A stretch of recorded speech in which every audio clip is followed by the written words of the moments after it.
I'm Kelly Harrell, author, animist, and creator of the Weekly Rune. Soul Intent Arts is my spirit work practice, and you're listening to What in the Weird, my podcast in which I talk about runes, animism, soul tending, death walking, and how all of those are in relationship on my path.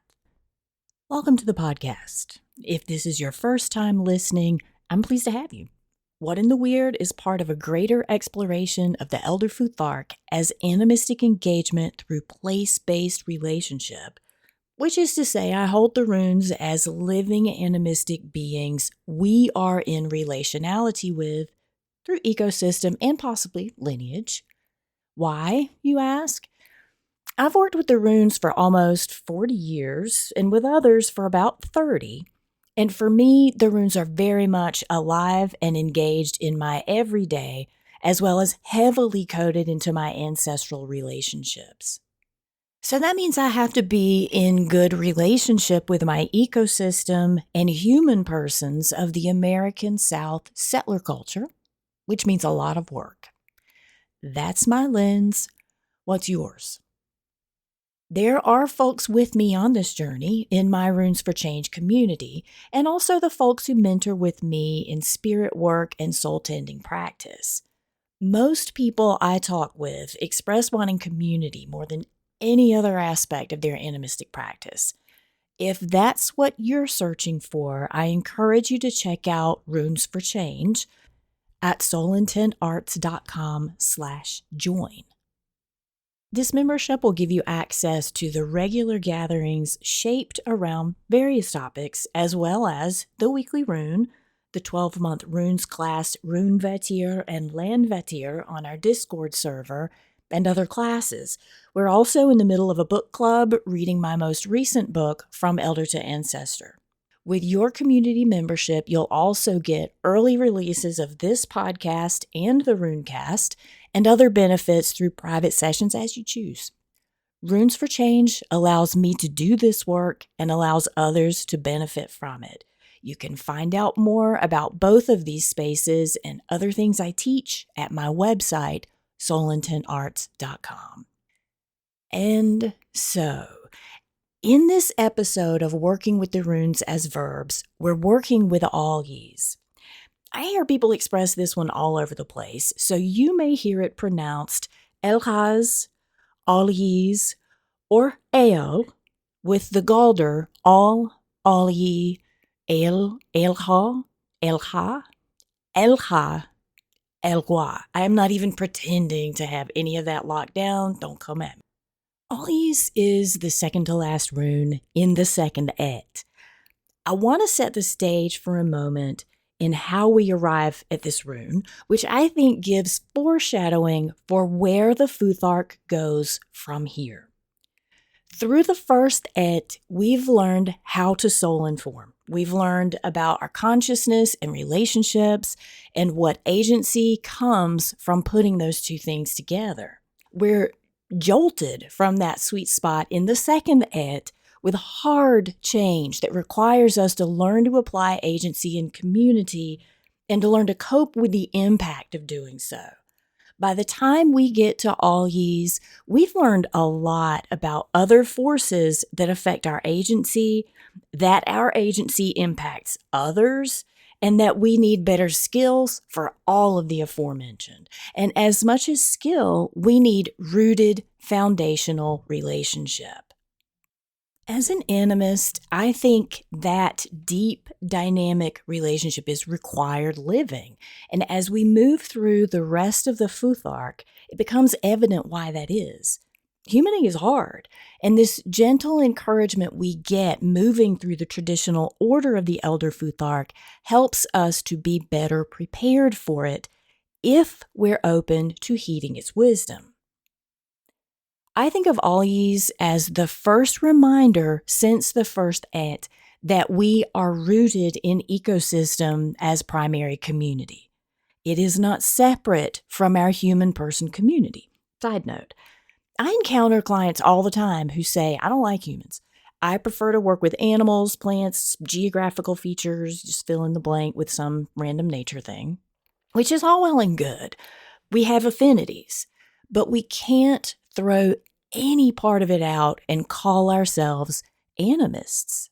Just something to think about. Traditionally accepted as meaning elk and also a spiky sedgegrass, neither of which you would want to mess with, Algiz represents both as defensive beings, which is why this rune comes to us as protection. When I sit with this meaning, the imagery and the action of Algiz, it means protected by ecosystem.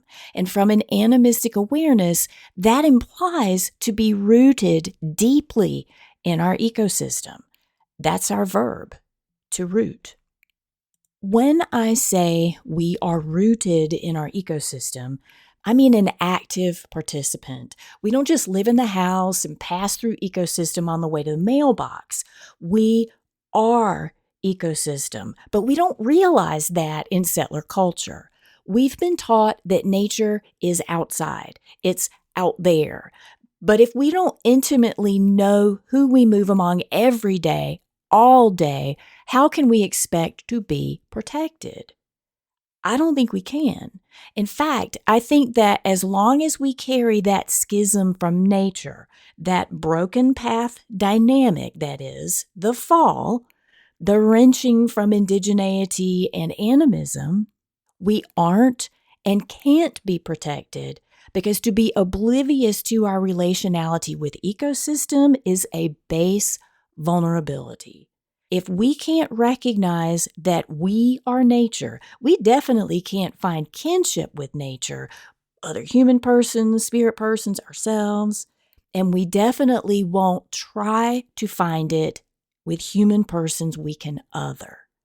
It's all connected. So then, how does Algiz bring protection? What action does Algiz challenge us to take so that we can create protection?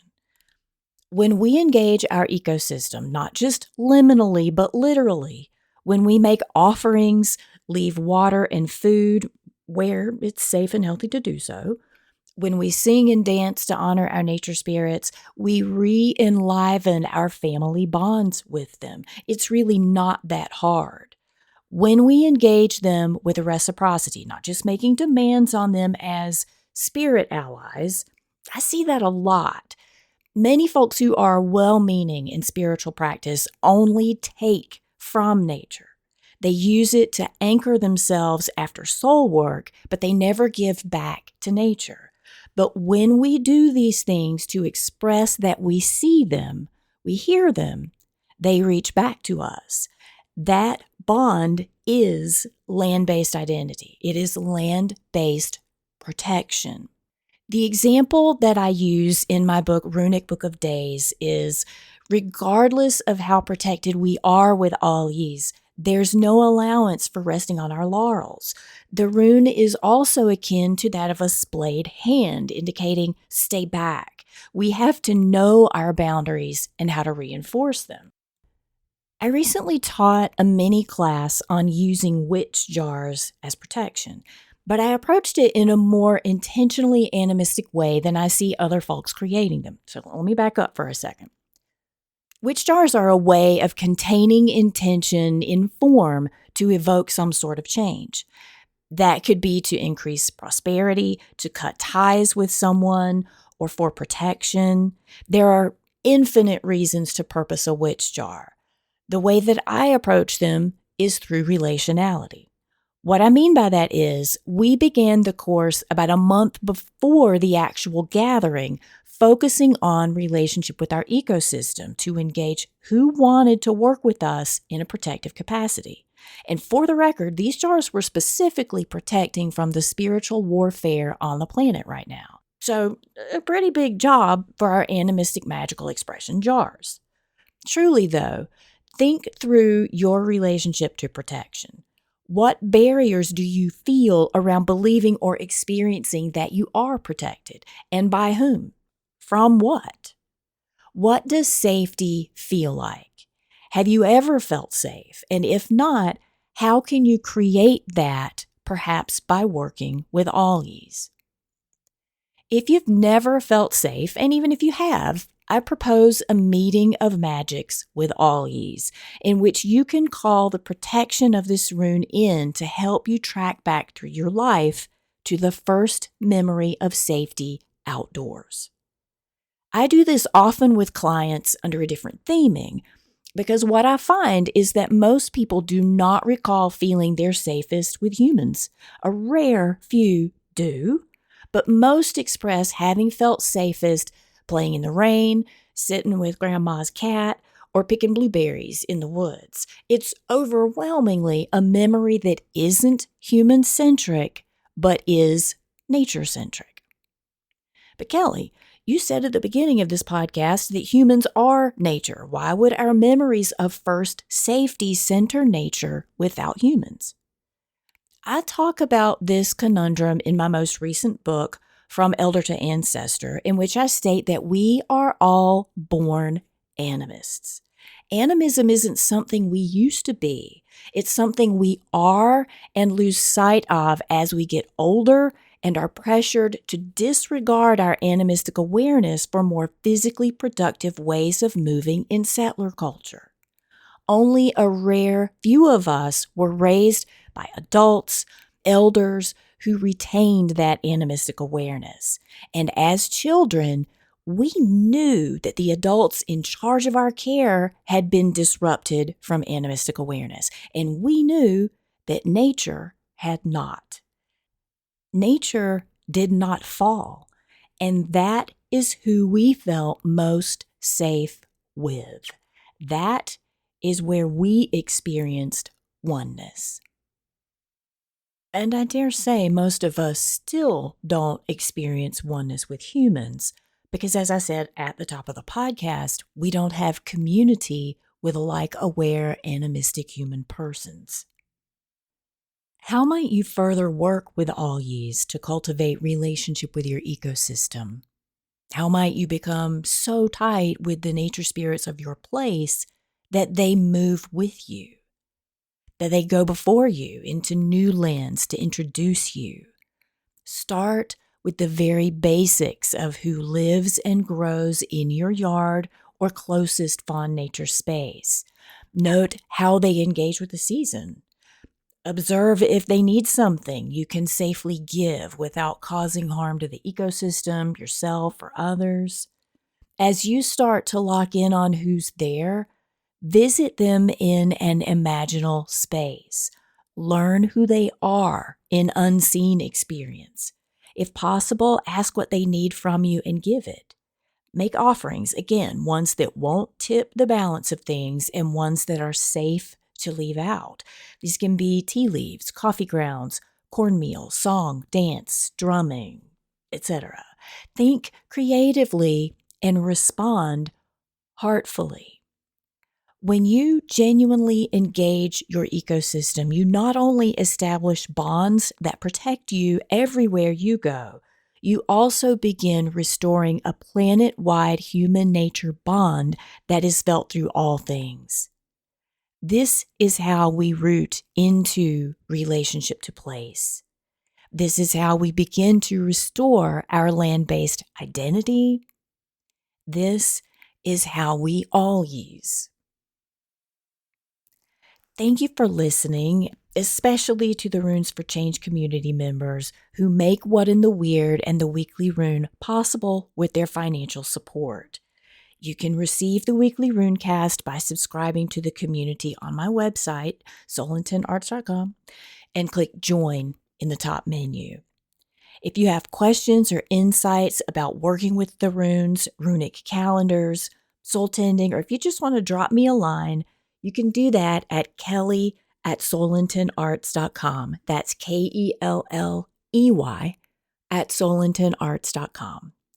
Learn more about me, Runic Book of Days, From Elder to Ancestor, and my work by visiting my website. Join my private Discord server at the link in the show notes. I'm on most social media as @KelleySoulArts. Check out previous episodes and find detailed notes on this episode on my website under the menu option Learn Livable Rune Lore. The transcript of this episode can be found there as well. I'm Kelly, and this has been What in the Weird. Thank you for rooting for all of us.